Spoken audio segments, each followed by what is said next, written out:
Good evening, everybody, and we are so enormously happy you joined us at this beautiful day today.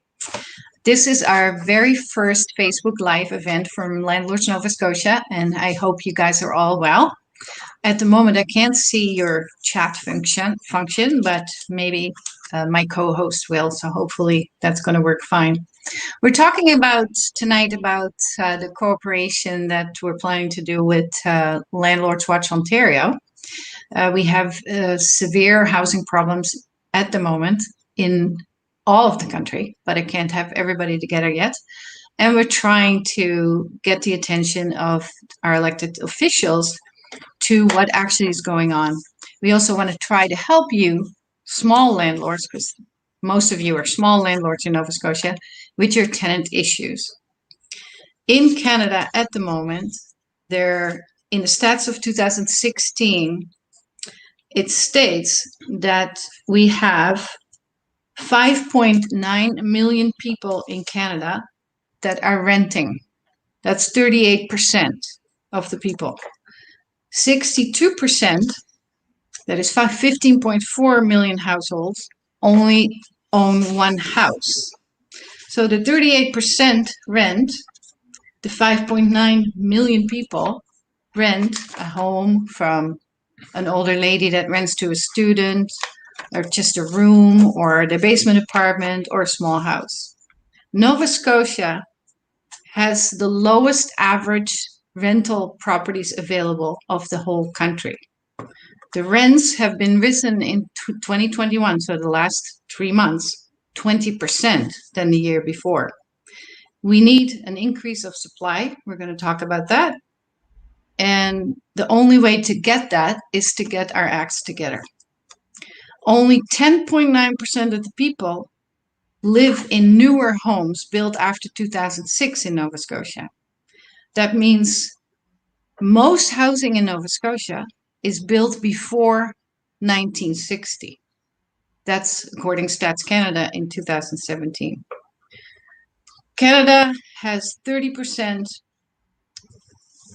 average people renting, and Nova Scotia accommodation, and Nova Scotia has lower than average. I'm now going to introduce you to Kayla, who's going to tell you what we're going to talk about tonight. And welcome, Kayla. Hello, everyone. Thank you so much. This is exciting. I've had multiple different type of broadcasts that I've done on our Ontario Landlords Watch feed in our group, and we've had Alberta to be a part of it. And this is the first time that we've able to do a co-host show with Stella from Landlords Nova Scotia, because this is what it's all about. It's about connecting landlords together, not only as a province, and how you've done that so well as well, Stella, being able to connect landlords and even tenants in your community together. Now we're broadcasting this a little bit bigger. We're making a bigger picture, and we're going to connect landlords and real estate agents and property managers and tenants together through other provinces. This is about connecting and becoming a united voice. And the reason why we come here, and Stella brings up these different type of stats about the need of housing in Canada and how we have a housing crisis. We have to do more than what our elected officials are actually currently doing. It seems like the only solution that our elected officials do is more restrictions. More restrictions from the banks, more restrictions from a municipality, more restrictions from the province. And we also have our residential tenancy board, or our landlord tenant board, wherever you are in the province, and that gives you not enough support. And they're actually a system that's broken, and they're broken so bad that a lot of landlords are feeling the pain where they're getting out of the business. And this is a really good business to be in. And not only are you able to try to work that retirement plan, because this is not a get rich quick easy scheme, as you know, this is a retirement plan that we are working on. And sadly, we have our government involvement that is not only interfering with that, but it's also causing so much pain and suffering for tenants who are trying to find suitable, clean, affordable accommodations. And we feel that the solution to a lot of these issues are going to be working with small mom and pop landlords. But based on the treatment that landlords have been receiving from province to province, this is why we're seeing a lot more landlords leaving the game, or they are just understanding they need to step up their screening process. And I'm surprised they're not asking for blood to get a tenant inside their unit, because of the concept that it's really hard to evict someone or to deal with someone who is abusing the system. This is not about a bashing fest tonight where we're talking about kicking out people who are just having a hard time. This is about dealing with people who are abusing the system, and also helping people who are dealing with hard times through different government services that need to be reviewed and studied and fixed, where it actually can get the proper service to the proper people who need it at this in particular time, especially through COVID. Now we're going to sit here and we're going to talk about some issues, Stella? What kind of issues have we got going on here tonight? Because before we're not going to come with issues. We're going to talk about our solutions too. So let's get to our issues, and then that way we can see what kind of brainstorming ideas that we got going on. And I want you guys to get very involved on Facebook, on YouTube. Give us some of your solutions. This is about listening from you. Stella and I are here to take your advice, to take your opinions and your suggestions, and we want to bring that to our elected officials, because our call to action tonight is to invite our elected officials who are watching, and we want to have a roundtable discussion with them to talk about the solutions that we are going to propose tonight. Right. So one of the biggest issues today is a question that I asked. What are your biggest issues as a landlord in Nova Scotia? The answers were overwhelming. I gave them a choice of 3. One was rent payment. Second one was damages. And the third one was the residential tenancy board. And the overwhelming response was not only all 3, but most of them said the residential tenancy board. So the residential tenancy board here is just like in Ontario, as I believe it is. It's a broken system. The same people work there that have been working there forever, but the environment, the rental environment changed. So what was different in 10 years ago, 20 years ago, is not actually what's happening today. I feel, and especially the listeners or my other fellow landlords feel, that our voices are not being heard. The system doesn't work. If you want someone to get evicted because of non-rent payment, or because of noise issues, or because of whatever reason, it takes 3 weeks to get a hearing. It is now unfortunately only online or on the phone. Then it takes 2 weeks to get a decision. Then they can appeal for 2 weeks. Then after that, the decision is made, and then the tenancy officer says, well, I'll give this tenant a month and a half to move out. So you're easily 4 or 5 months into the process. If the tenant doesn't go, then you have to start all over again. You have to involve the sheriff, but that can only happen after you first have your decision certified by small claims. The sheriff wants to know what the people's bank account is. You have to register your debt with the registry of deeds. It is a process that is long, that is discouraging, and it's not working, because many landlords are being discouraged and are just basically walking away. At the moment, the biggest problem we have is that the house prices have risen here, and landlords are saying, you know what, I don't want to deal with this anymore. I'm just selling. And I give you one example of what happened, what I heard the other day. A lady bought a house here, her first investment property. She lives in the basement, and upstairs in a 3-bedroom home lives an 88-year-old tenant. Her power bill is $1,300. Her rent to this lady is $1,050 all in. She said to me, I can't do this. I can't pay my mortgage. I can't pay my insurance. I can't do this. And I can't put this lady on the street, so I'm going to sell. So what's going to happen? Someone else is putting this 88-year-old lady on the street. And that's what's happening. There's so many people going on the streets right now because landlords are fed up. And so the changes, in my opinion, have to start with fixing the tenancy board. Stella, you're on to something there. It's if you look at the board being the number one problem with the delays and how long it takes to have justice, and that's what it is as justice delayed is justice denied, in our opinion. And even though you see a 4 or 5 month time frame in Nova Scotia, we're also seeing 16 months here in Ontario. And that's not including the loopholes that these tenants are able to go through. And we understand if someone's in through a hardship situation, and that's why in Ontario, tenants can indeed apply for the rent bank. So they have rent relief that they can have access to. They have the portable housing benefit that they can have access to. They have the Canada Recovery benefits that they have to have access to. But sadly, our tenants are not going after these type of funds, and landlords have to show payment agreements to the adjudicator just to justify that they want a standard order. And the adjudicators here have a right to refuse or delay or grant an eviction, even though they could be in the arrears $43,000. They can still go ahead and do this. So this is why you talk about the changes that are needed, and we have a chair that's been changed, but we're going to look at the rest of the staff at the Landlord and Tenant Board, and could they need to be switched up to have a fresh eyes on the issue, fresh eyes on the concerns, and even though online it seems to have sped up a lot of our cases, which could be really great, but we have to look at why are we seeing such a huge backlog at the Landlord and Tenant Board. And for in Ontario, and I'm sure it's probably like that in Nova Scotia, it's going to be the non-payment of rent. And as much as we want to sit here and talk about 25 issues that landlords have, we really want to narrow it down to 3 in a way for us to keep the elected officials interested on trying to address our main concerns. And the non-payment of rent is number 1.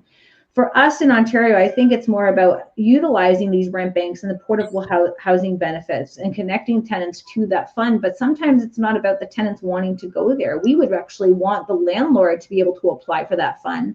And then the agency would have that tenant's name on record in a way to keep the funds available. Now, I see that you guys right now have a problem where your rent increase, you got a rent increase cap newly. Is that correct, Stella?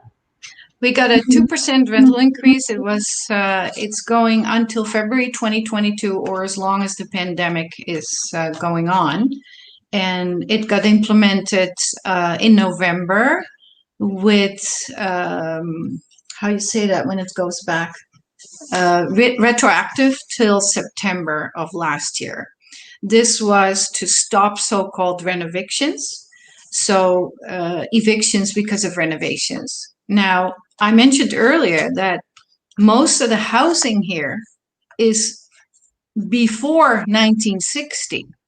So you can imagine that these houses are harder to heat. They're not so great insulated. They have issues with maybe rodents or raccoons coming in or mice or stuff like that.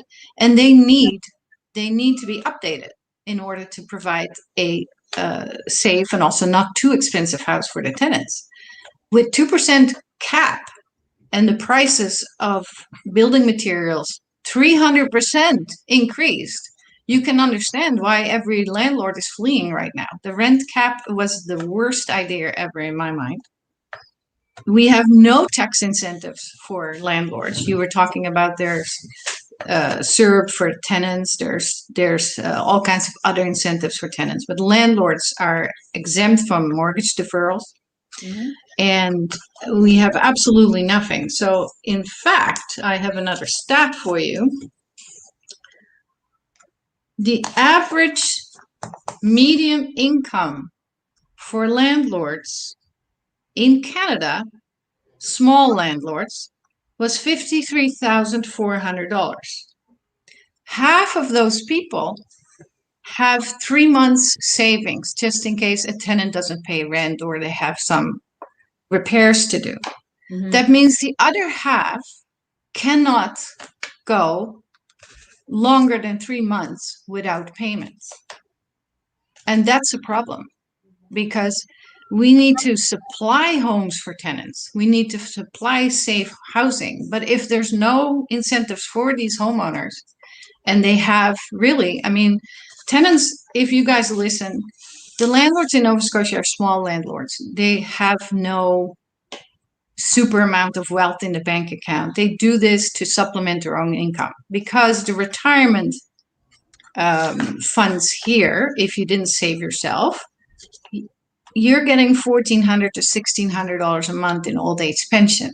Now, as you know, we have the oldest population here, and a lot of those older people have a rental property to supplement their income, because $1,400 to $1,600 is not a lot.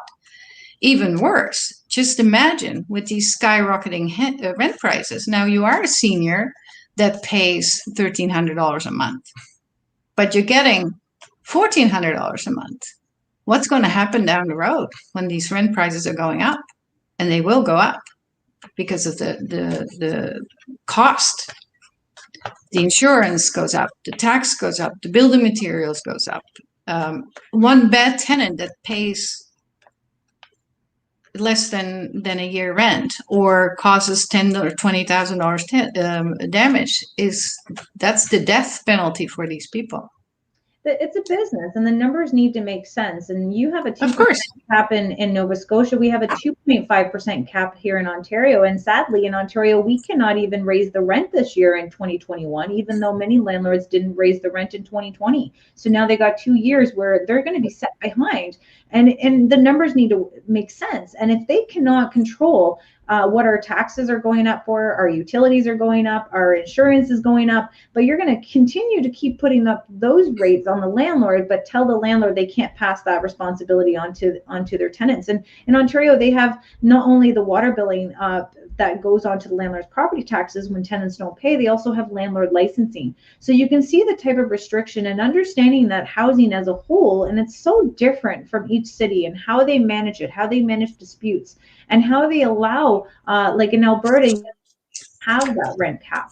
And it works great for them, and the market kind of dictates itself. But if we look at what we are doing with how the money needs to come into the properties, because now what you're going to see, if the money's not there, these landlords don't have money to continue to keep putting into the place. You're going to create these slumlords, these ghettos that they're going to call it, in order to try to hold on to the property that they will try to eventually sell. But again, you do have an influx of people coming in to Nova Scotia. You got the baby boomers coming back. I'm from the East Coast, so we always have that sickness to come home. And you don't even have enough people, enough housing units to feed that. And that's why I've always suggested to our elected officials that we need a hub. Like we have a Service Ontario and Service Canada. You're able to get your passports and your health cards and your driver's license and your license plates and everything. We need something like that just for housing, where you can get everything that you need, from applying to government housing to getting portable housing benefits and rent banks. This is what needs to be created for all provinces, so that you're able to help out tenants when they need be, and you're able to help out the landlords in order to make an incentive. There's no incentives for them. We even talked to our government about government housing. How's government housing in Nova Scotia? What's the wait time for people to apply to be in government housing? I don't have an answer to you for you on that question. I don't know anything about government housing. I do know that I looked after a low-income housing development myself for a couple of years, and unfortunately, it was always trouble. So if you know that the 20 biggest landlords in Canada are these big real estate investment companies, that's only 20% that they own.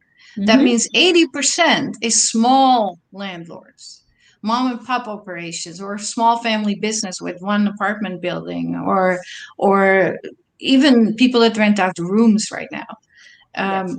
That means 80% is being ignored, because the 20% is making a lot of money. They reported a huge profit in 2019. But the affordable housing and how we house people should be a priority.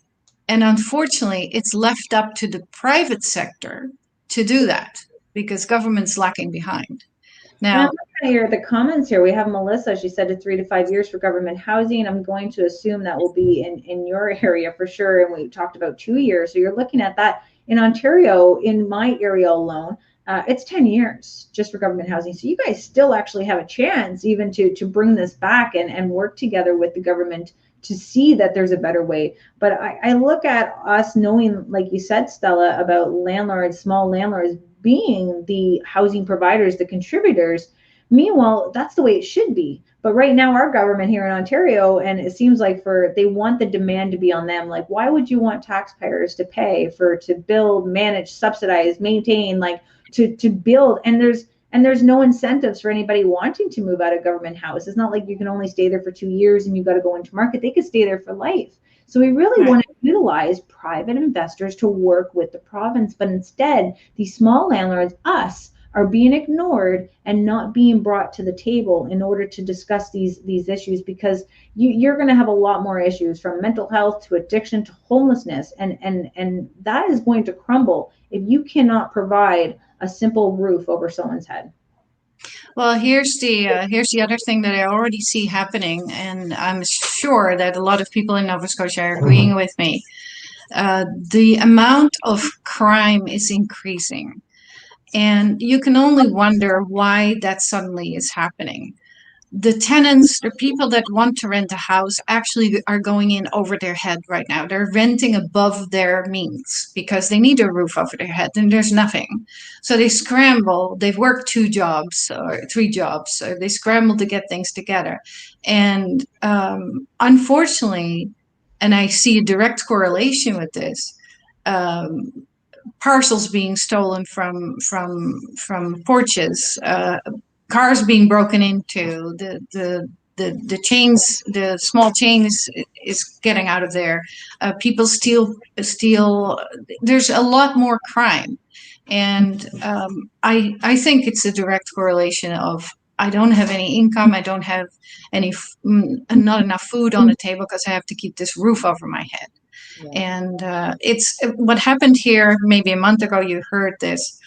There was an apartment building here in Bedford, and there were 3 fires in 2 weeks' time, and then another 2 fires in 1 week. So in one same apartment, three, and in the whole apartment building, there were 5 in total. This was a tenant that rented a room that set the place on fire just to be able to go into a hotel where she had some luxury. She came out of a tent and sets fires, and that was not the only time she did this. And of course, there's mental health issues there, but it tells you what's happening. People are renting rooms now because they're desperate, and I it's increasing. Like, We see it here, like because of COVID and they're not inside the shelters, they're paying $3,000 a month just to house people into the motels and the hotels because there's no accommodations and their waiting list is way too long for housing. So you see what they're doing. They're putting a bullet on, they're putting a band-aid on a bullet wound. And yeah, until they actually get to see what is happening from the landlords, the ones who are providing the housing, the ones who are crazy enough to continue to keep investing, they need to work with us, and we're going to tell you what our pain points are. And obviously we got into the concept of, one, that non-payment of rent. We have to create these rent banks, and they need to be available, and they need to be protected and not being abused by people who are going to abuse them. And this can is a you way. explain how that works? Because people might not understand what a rent bank is. Well, a rent bank, so one of the ones that here in town, so a tenant would fill out an application and state that they are in the arrears. Normally, they would provide their agency with a notice to state that they're in the arrears. The landlord's going to file at the board in order to evict them. They bring this piece of paper showing how much is owed to them. They do the criteria to make sure, give me your 12-month of bank statements, show us that you're not, saying that you don't have money, but you really do. And then they get qualified in order to get these funds given to the landlord to keep them in their homes. Because every elected official knows it's cheaper to keep people in their homes than to have them on the street. So, Absolutely. but they don't really advertise it very much. Soon as the first wave of an eviction ban had happened, we contacted this agency and said, if our tenants are struggling and can't pay, what would happen? And they said, can they still come to you for rent relief? They said, well, because of the eviction ban in place, no, but contact us after the eviction ban's been lifted.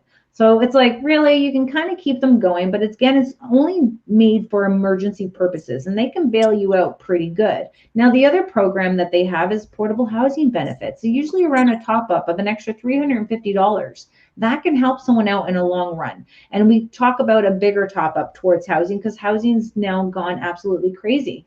And I see that there's a quick comment here regarding housing first. And people would say about government programs where they say the rent is guaranteed, the damages are going to be covered, and we're going to provide you with a mediator. And that mediator is going to help you just in case the communication breaks down. And our landlords have signed up on that program. And you know what? The rent will come, the damages will eventually be paid for, but the landlords are still struggling to evict tenants who are causing other tenants to leave.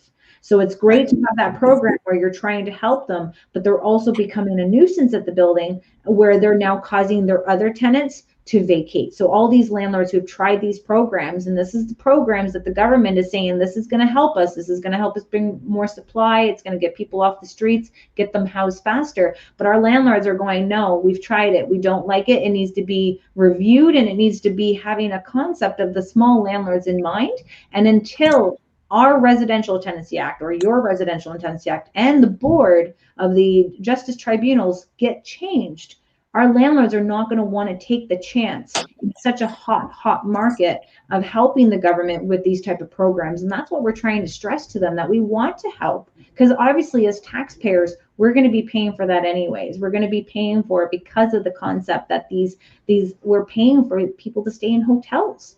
So we have a lot to bring to the table. It's just more of them always looking for developers to bring the supply and not looking what a small homeowner, someone who their kids have grown up and they're out of the house and they have that basement that they can create into a secondary suite. But when landlords or investors start looking at what it's like to be a landlord, no matter what province you're at, if they see that they're not being protected, how do we expect them to continue to build a supply? Because this is a supply and demand issue, and you're going to see more landlords leaving the industry because of it. I also think it's an education issue. Yes. I mean, if you want to get out of the kind of, if you're being rewarded for bad behavior, which is basically the case with the Residential Tenancy Board, you don't call in for a hearing. Oh, well, then we'll call you back tomorrow. Or, you don't do your dues, then there's hardly any recourse. If you don't pay your mortgage on a house, you lose your house when you miss 3 payments. If you don't pay your car payments, they're going to take your car because you don't pay. Why are landlords not protected? Why is it civil? Why can't we call the police on a tenant that breaks the door in? Why do they say, well, sorry, it's a civil matter, take them to court? Why is that? And you're right. Damages. They can damage your place. They can cause thousands and thousands of dollars. And sorry, this is a landlord and tenant board issue. And you look at, there's no accountability. There's no accountability for the tenants to pay their rent previously.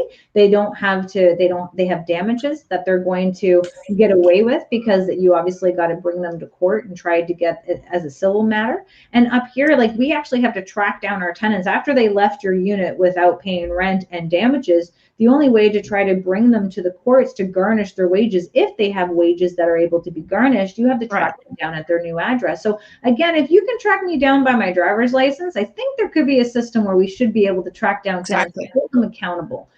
Just like we're held accountable for our bills and we have responsibilities that need to pay. And we think that there should be some criminal charges laid against tenants who are doing these type of damages. And I'm talking like severe damages. You have normal wear and tear, and then you have damages. And that's where I think you should be able to prove that to an officer with your before and after pictures and lay those criminal charges. Because Stella, if you came to my house and kicked in my door, I can get you charged for probably mischief.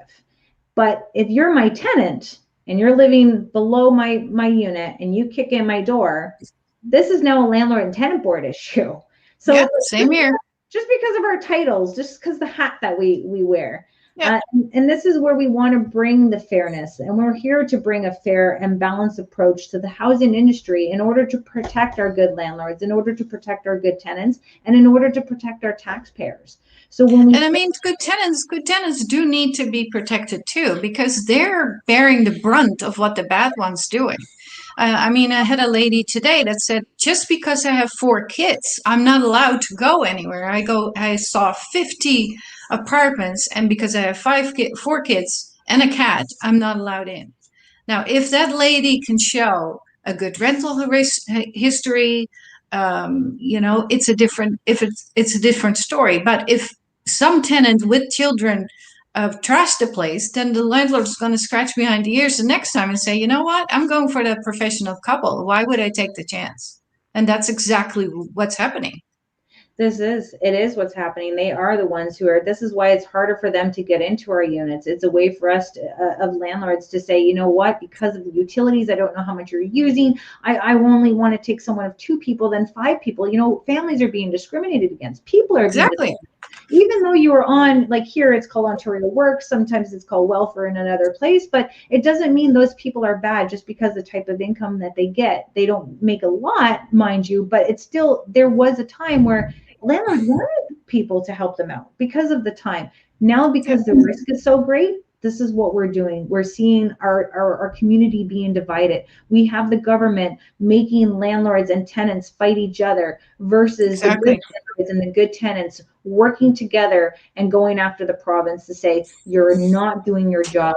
You are failing to listen to the people, and you're failing to listen to the people that you're affecting so that we can change it to be better, because there is positive ways, a lot better ways in order for them to do it, almost like municipal. Like we listen to our government, our municipal council deny secondary suites from being created for the simple fact of lack of parking, lack of green space. I don't like the way the place is being designed. And it's like, well, for parking, we're creating it because maybe we're actually trying to put someone that doesn't have a car into this unit. So you're limiting what I can do, and you're preventing the supply from happening. So we got lots of different ways of creating that incentives. But in order to do that, a lot of our elected officials might think, well, I got to come out publicly to say this. I might look like I'm very landlord friendly, and I'm looking at trying to gain as many votes for the next election. But right now, your government, every government, is using small landlords as government agencies with no compensation. And what you're saying is true. It is sort of a war going on because unfortunately we have the lowest paying jobs here. We have 13.5% unemployment. So we have a lot of people on low incomes. And they have this idea that landlords per se are rich. Yeah. And I just explained the average medium income of a landlord is $54,300 a year. That means they have 2 houses they have to pay taxes on, 2 times insurance, and with tenants it's 1.5 times, by the way. A lot of tenants don't know that, but it's unfortunate that we're put into this position, but that's one of the reasons why many landlords in Nova Scotia are getting out of it. And we're seeing that means more homelessness. It means there are people living here in tents. There are people living on the streets. There are people with children going to live on the streets. The federal government just announced $1.5 million for 60 or 50 more shelter beds. And in my opinion, they should have bought a house with 6 rooms, and then they could have put 6 people in there. I did my presentation. We had 34 units built at $12.7 million. And I said, do you know what would happen if you gave private investors that, say, $70,000 each? Exactly. You could create 181 units. I know. The best part is that you don't have to manage it. You don't have to maintain it. You don't got to build it. You don't got to put the construction into it. And you just created an extra income for that in particular person. And now you just provided a unit on the market for someone in need, because obviously people are now taking units that are not safe or not clean. And honestly, the slum landlords are going to be winning because of the availability, and the tenants are just going to take whatever they can get right now. And same thing I had a comment today of a tenant that basically said, I'm afraid of my landlord. My landlord is really bad. He doesn't fix anything. He yells and he screams, but I don't dare to say anything because then I lose the roof over my head. And that's where it is. This is looking at, like you talk about hidden homeless. I'm watching some of our comments here as much as I can. You guys are doing great with the comments, by the way. And we're going to hopefully. I can't see them, unfortunately. I know. I got to find out the whole co-hosting through my StreamYard. I'm still working on that. It's great to connect with multiple provinces because you want to see. And I know our people in Ontario is coming to you. So I think that's where you're going to feel a lot of the the vacancy is going to be tight, and the rents are probably going to definitely rise as tenants relocate, but unless they stay there.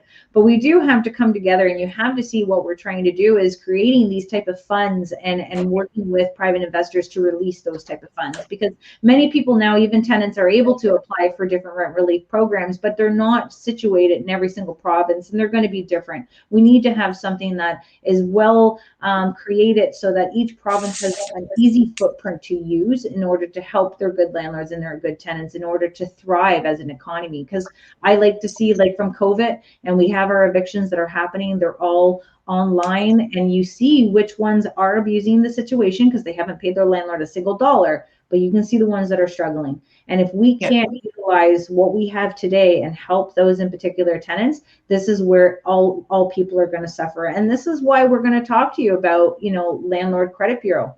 Landlord Credit Bureau is nothing new. It's just what we're finding now. We have to look for different products and different services to help us as good landlords and good tenants, because the government seems to just want to continue to keep using us as that social agency with no compensation. And it's taken a long time. I've been doing this for 10 years, and we've gotten our seat to the table. We're now communicating. We're trying to work and speed up our landlord and tenant board process, but it's going to still take time that we don't have. So Landlord Credit Bureau is a way for landlords to report your tenant's monthly payment history to Landlord Credit Bureau, so that your good tenants, the ones who are paying on time, the ones that you're able to want to reward, you can help build their credit. You can reward them to be good tenants, where they can buy their own home themselves or become investors themselves because of helping them. And for the tenants who are trying to abuse it, that's where it has the other effect, where you can report it to LCB, but it's not going just to LCB. It's not going to stay with LCB. It's going to Equifax. It's going to their credit score. It's going to impact their credit score, and it's going to show that we need to hold tenants accountable, just like landlords are being held accountable. And this is a way for all of us to not only help out the good tenants and protect the good landlords, but it's going to be a way for us to connect with one another and unite, as this is international, from the US right to Canada, except in Quebec. So if you're interested in checking them out, it's landlordcreditbureau.ca. They have many other services. It's not just that way of reporting. So there's going to be lots of features that you guys can have, including the collect feature. But you have to see that we have to put this process in play because our government has ignored the concerns of the private mom and pop landlords. And in order to protect our housing industry, we have to try to get that protection to small mom and pop landlords so that we can continue to bring more supply to the industry. Yeah, I'm excited about this Landlord Credit Bureau thing, and I'm going to explain a little bit more of what it actually is. So if a landlord wants to rent out their unit and they do a background check, they go for a credit check with one of the bigger agencies. It's later Equifax that comes back with something, or it's Neighborly that does some tenant checks, or it is a rent check. But Landlord Credit Bureau, you can actually, as you said, also report your good tenants. And this for you tenants is really important because it goes to your credit score. Not only you're paying your bills, but if you say you rent all inclusive, then Equifax has no idea that you always pay your rent on time. Now we have a means to actually report a good tenant's behavior. And they, in my mind, are being neglected as well. And they suffer because of the bad ones out there.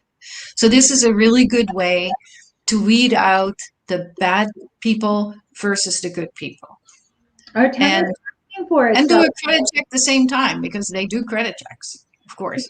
The tenants are asking the landlords, hey, do you know about this? I want you to sign up. I want this to help me. I want to build my credit, because what else can I build my credit for besides paying my credit card or paying my bill? Here you have your biggest expense that can finally help you and work you into a better financial position as you're able to report those monthly payment histories. And it's going to Equifax in order to do so, because right now we have a situation where it's not going, and it's hard for us landlords to choose where that's going to be from. So we have a lot to work on, and there's going to be lots of different products and services that are out there to protect us.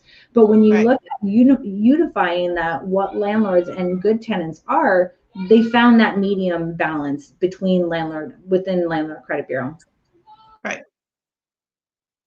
Do you have any comments that you want to come back to that we're missing? Yeah, I'm just hoping. Shall we do some questions here? My baby crying right now. I try to mute. Okay, I have a question right here. My new tenants, 2 months, want to stay and hope to stay long term. They've offered to do landscaping and yard work with their own dollars. Any risk of downside to letting them do this? Actually, if I weigh in my 18 years experience in this, I actually never let my tenants do anything that they expect payment for. If they want to do something on their own, and they tell me what they want to do, I say, yeah, you can do it or you can't. But if you have new tenants and they're just 2 months in there and they want to do a whole bunch of landscaping, you have no guarantee that it's actually going to look good. So my answer to that one would be no, get to know your tenants a little bit better. And if they want to do things and you're agreeing with how they're going to do it, go for it. But don't pay for it as landlord or take it off the rent. That gave me an idea, Stella. What we should do is on a future date, we'll do a Zoom meeting. Everyone can register for it and be able to sit there and give them some management tips, because just like we're talking about our landlords and tenants, it's definitely about trying to give them some tips on how to manage your business. And in order to keep your customers happy, which is your tenants, you need to know how to make them happy. And knowing that there's going to be times where you're not going to make your tenant happy. But you see right now that we have a great group of people watching and sharing this video in order to gain the traction that we are good landlords. We want to provide safe housing. We want to keep people who are in need or elderly. They are the face of our homeless now in Canada. We want to help them, but we need the government to help us. So it's the government, help us, help them. This is the way that you have to feed this, by trying to giving everything to the tenant activists who are just saying, hey, I want free rent or I want this. We have to put people held accountable for their own actions. We need exactly. This is what I hear here from Donald Ranney. He says, go after the government to revamp the Tenancy Board and the Tenancy Act. That will solve most of the problems. I agree with him. Yeah. The director of the Tenancy Board is almost ridiculous to get a hold of, and if they do, they always side behind their officers. We don't get anywhere. So I agree with him. No, Sarah DeWolf says, so hard in Nova Scotia to find a place after one bad landlord. I can't find anything here in the part of Nova Scotia I live in. I don't know where you live, Sarah, but we hear you. Put a call out to your members that are watching from Nova Scotia, because this is what we've done here. We want you to create a council of landlords, of tenants, and bring them together. Have your bi-weekly, your monthly meetings. And now what you're going to do, you're going to talk about those issues. You're going to narrow it down to 5 issues that you want to talk about, and you're going to get that 5 solutions. And I'm more than happy to tune in and help you out and be able to get you into how to create these solutions, because the solution that we have in Ontario is definitely going to be working in Nova Scotia as well. So let's work ourselves of getting your council together. We'll get my council together. We're going to work together as teams right across the province, so that way we're finally united and finally helping each other. I want everyone to tune in, get into Landlords Nova Scotia's Facebook page. We have a group here in Ontario, as Ontario Landlords Watch Members Facebook group. We also have the YouTube channel, that just so that we're always staying connected. connected no matter what happens with Facebook, because I know Facebook is a little wonky lately. And we want to make sure that we're staying connected and helping, because I know I love knowing that I help landlords. And Stella, I see her feed. I see what she does for the landlords and the residents, the tenants in Nova Scotia, and how she helps them navigate through that crazy system and tries to provide support.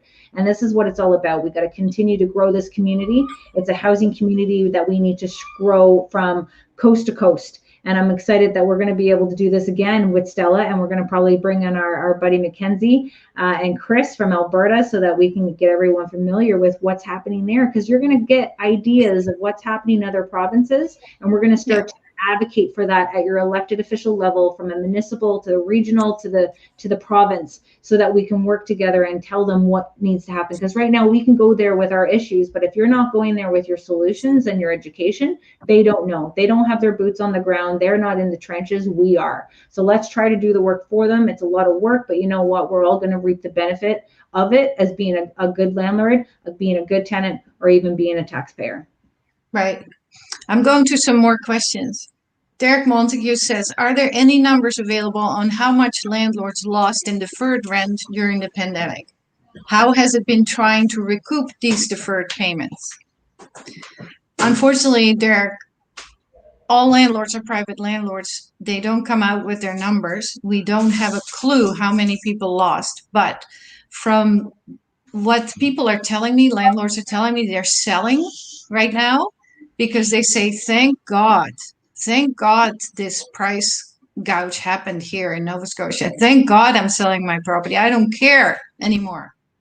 So we know they're suffering, and it's unfortunate, because I really don't see these new places coming available for tenants at the same rent or even close to the same rent, because people that come in and want to live here in our beautiful province, they're going to move their own family in those duplexes or basement suites or something. Sarah lives in Kentville. She can't find anything there, it says. No, everyone's getting out of it's slowing down. It's like, why would you look at the cost of building and the material that it costs to try to build purpose buildings, and then you look at what rezoning you need to go through, what the cost it's going to be to create bigger buildings, and sometimes the community steps up against, bigger buildings. We have to do more. And I like the concept of, putting these secondary suites, putting these extensions onto, a duplex, making it a triplex with ease, with no fee. We used to be charged $4,000 just to apply for a permit and not even know if that permit was going to get approved. There's lots of things that this elected official is doing that they're not quite understanding, or they do understand. They just want this pain and suffering to happen, because really we're all paying for it in the end, in the pocket. Kayla, I want to go back to some of these comments before we close up. Gotcha. Max McDonald says, I always listen to American podcasts on being a landlord and owning rental properties. I'm very excited for this. Hopefully you will consider having a podcast and interview local landlords in Nova Scotia. That's a great idea, Max. Maybe we want to talk about that a little bit more later. Don't even talk about it's happening, Stella. You're gonna be interviewing some of your landlords. I can't wait to watch. So another one was, government will bankrupt itself trying to house their citizens if they don't make it attractive for good landlords to provide for this service. That's exactly what you told me earlier, that if we have to put homeless people in hotel suites, and it's cost way more than helping the landlords out that actually do know how to provide for rental properties. In Halifax last year, tenants got a lot of political attention due to some bad stories of rent evictions and bad landlords. This attention clearly worked as a result in a rent cap and other measures to protect tenants. What response do you get as landlords when you try to get political public attention to your issues? Well, this is why we're here right now, Derek, because nobody's listening to us yet. We're too small of a group. We're trying to change that. We definitely got some heat through Ontario, but again, it took 10 years for me to do that. 10 years of talking to landlords left, right, and center, getting them to contact their MPP by letter, by phone, joining protests. We've had conferences. We're bringing the people together. We're creating that network. And then when I speak to the elected officials to say, we have 5,700 people in our group, we have 2,100 people waiting, we need to do the exact same thing now for the landlords of Nova Scotia. You already have lots of people who are interested, Stella, to be on your podcast. Bring their voices to the media, bring it to the elected officials, let them see what the struggles are, but don't just come to them with an issue. You got to bring a solution with it, and then champion it. Take that 5. We already talked about non-payment of rent, we talk about the damages, and we talk about the landlord and tenant board. We need to utilize the government, their services, and work that in together so that it can create that happy median and stop pegging the landlords and tenants against each other. Well, thankfully, my job is sort of non-existing at the moment, and I have time to do it. But yeah, it's don't forget, we all do this pro bono, guys. I know. It doesn't cost you anything. It's a, you feel like you're giving back to the community. And you know what? People ask me all the time, Kayla, run for council, run for politics. And I'm like, do you know what will happen? I will be shut up. They'll shut me up. Like, do you want me to be quiet? So this is something where it's just going to be, this is our community. This is what we've created. Stella's created it. I've created it. It's our baby. We're here to protect and support one another. And we're here to teach you how to advocate with us, because we have so much more power in numbers. We have our strength in numbers. So before we come up to the hour, because I know it's going to be a long time for you guys to be sitting here with us, and we love your input of what you thought of this video, and know that there is future videos with Stella coming up. So it's going to be really nice to see her grow into being more face-to-face. And that's the way I like it, doing it with my group, because I'm so busy trying to do other things that it's nice to connect with the members face-to-face and letting you know that I'm here to support by phone, by message, by email, just like Stella is. Stella, take us home. Give us some tips of what you want our call to action to be for the people watching, the people who are going to watch your next video. What do you want them to, our call to action to be? Oh, that's really great. I haven't even thought about a next video. You've put me on the spot here. I'm actually going to go through all these messages and see what the people want here in Nova Scotia, what they would want me to do, what they want to see from our government, before I answer that question for the call to action. I do think that landlords and tenants have to work together. We have to involve our elected officials in this as well. And the housing crisis, which will be a crisis, can be stopped, if you elected officials are listening, by working together with us, the small landlords. We know what we're doing. We know how this works and how it's not working. Listen to us, and you save yourself a lot of tax dollars. And they would please their voters, right? This is what it is. It's about including the small landlords at the roundtable discussions. This is about holding landlords and tenants, both of them, to be accountable with fair and a balanced approach. You have to fix what is broken. And if you don't fix what is broken now, it's going to be so broken that it's going to be unrepairable. And we're going to see more and more landlords leaving the industry, especially with COVID. So our call to anyone from an elected official stance is that if you have a roundtable discussion for housing, if you have a subcommittee, if you have something that you want to create of a task force in order to create the solutions to address the housing concerns from coast to coast, contact myself, contact Stella, and we'll be more than happy to volunteer our time to help you create this, because we see people hurting. We see our tenants struggling, and we're good landlords. And when we're telling you that they're struggling, we're here to actually ask for help, not just for us, but it's for them. It's for them to see that we need to build our community, we need to build our family. So we want to be able to be included, and we shouldn't have to do it this way. Simple letters should be like, hey, you guys know your stuff, let's sit down, let's talk, but they don't. So this is our call to action, and hope that everyone watching, send your message to your MPP and telling them, sit down with Ontario Landlords Watch, sit down with the Landlords of Nova Scotia, and then understand that we're bringing the voice of thousands of landlords to them in order to fix the housing crisis and to create a fair and balanced approach for landlords, tenants, and taxpayers.